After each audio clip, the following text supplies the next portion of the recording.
Nah, ini definisi akhlak yang sangat terkenal. Teman-teman yang belajar di madrasah pasti pernah dengar definisi ini.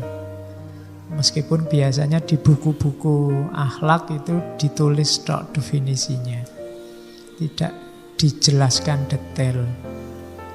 Malam ini kita coba lihat detailnya. Jadi al-khalqu, al-khuluqu, karena akar katanya akhlak kan dari kata-kata khuluq. Khuluq itu sama satu akar kata sama kholak. Kalau pakai istilahnya Ghazali dulu, bedanya kholak sama khuluq. Kalau kholak itu ijbari, kalau khuluq ikhtiyari.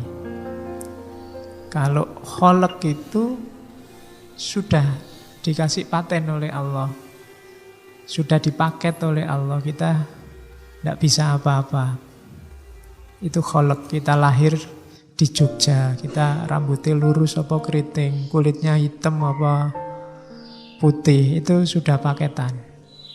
Tidak perlu malu, itu dikasih otomatis oleh Allah. Tidak dosa. Kamu kulitmu hitam itu tidak dosa, tidak harus menghabiskan uang buat beli pemutih. Kamu wajahmu jelek itu sudah anugerah. Oh iya, yang penting waras. Ya. Jadi itu ijbari, kita tidak bisa komplain. Beda sama akhlak. Kalau akhlak ikhtiari, kita dikasih potensi oleh Allah, silahkan milih. Jadi orang baik bisa, jadi orang jahat bisa. Itu khuluq. Sama-sama mampu. Ngelus-elus orang bisa, mukuli orang juga bisa. Mulut kita ini ngomong yang baik-baik mampu, misuh ya fasih.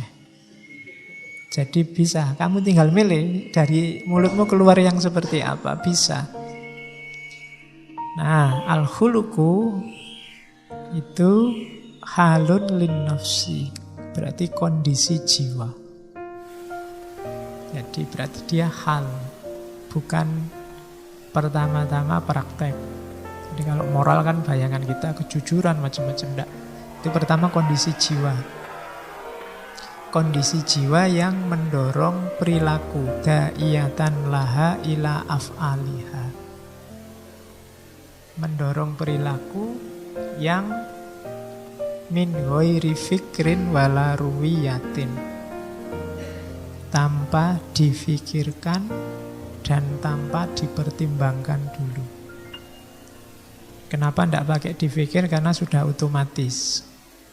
Dorongan jiwa yang melahirkan tindakan otomatis. Tidak pakai mikir, keluarnya langsung begitu. Baik kok mikir, itu biasanya masih pertimbangan, masih panjang, macam-macam. Tapi yang otomatis.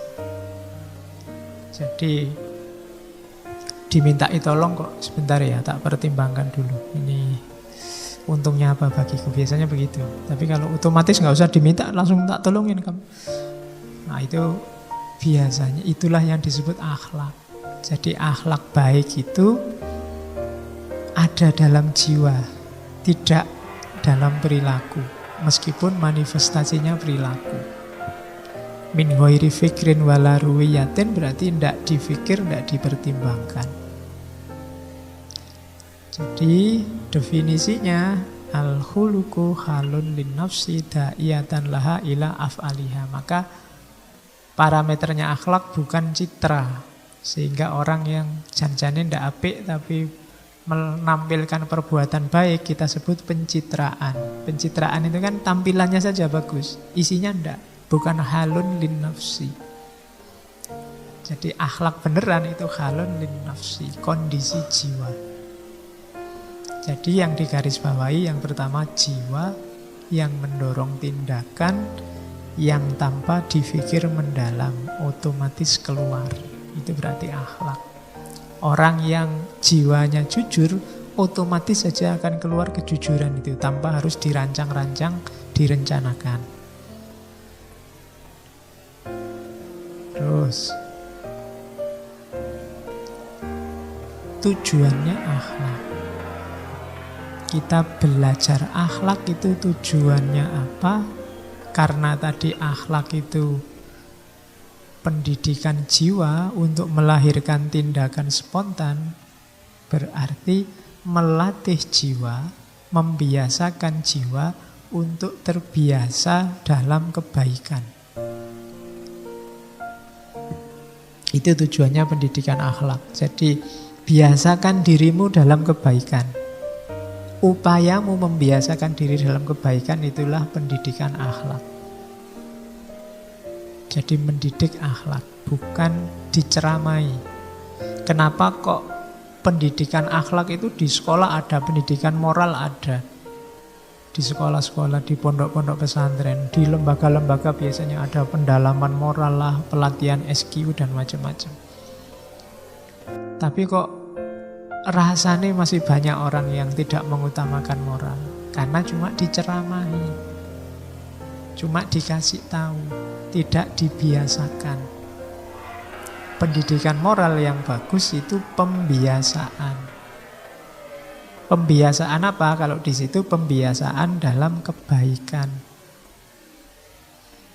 Orang yang terbiasa dalam kebaikan nanti sampai pada terminal namanya kebahagiaan. Kebahagiaan itu terjadi kalau kebaikan kita utuh. Baik dari aspek lahir maupun baik dari aspek batin. Nah, rumusnya itu. Jadi, didiklah dirimu untuk melakukan perbuatan baik terus. Dalam rangka apa? Membentuk jiwa. Kalau kamu bisa melakukan perbuatan baik, baik kebaikan yang sifatnya kalau di situ mahsusat maupun makulat, kebaikan rasional maupun kebaikan empiris, kamu akan sampai pada terminal namanya kebahagiaan. Jadi bahagia itu terminal akhirnya. Kalau kamu hidupmu tidak bahagia, mungkin kebaikanmu kurang. Pikiranmu terlalu banyak cabang, terlalu banyak pamrih-pamrih. Jadi lakukan saja al-khair. Khair itu syai' an-nafi, sesuatu yang bermanfaat. Jadi akhlak itu kondisi jiwa, berarti pendidikan akhlak itu membentuk jiwa dengan cara gimana? Membiasakan. Membiasakan apa? Membiasakan kebaikan. Kalau sudah kita terbiasa melakukan kebaikan, dia akan keluar dengan sendirinya. Disitulah lahir namanya sa'adah, kebahagiaan. Sa'adah, bahasa Arab ya, bukan bahasa Jawa. Nanti sa'adah, rongadah, telungadah. Ayo. Sa'wadah itu namanya, bukan sa'adah. Jadi itu tujuannya. Jadi rumusnya simple tadi ya. Ini kalau diomongkan gampang, dijalani abot. Membiasakan dalam kebaikan sampai jiwa kita terlatih sehingga kebaikan keluar secara spontan dari diri kita, dan pada akhirnya kita sendiri yang akan melahirkan kebahagiaan. Jangan dikira kalau kita melakukan kebaikan itu efeknya untuk orang lain. Enggak, untuk diri kita sendiri. Jadi kalau kita melakukan hal yang baik, biasanya baik itu hubungannya sama orang lain, tapi sebenarnya manfaat paling besar untuk diri kita sendiri. Entah jenis dan level kebaikannya. Baik kebaikan yang sifatnya rasa, mahsusat, empiris, atau kebaikan makulat, kebaikan rasional.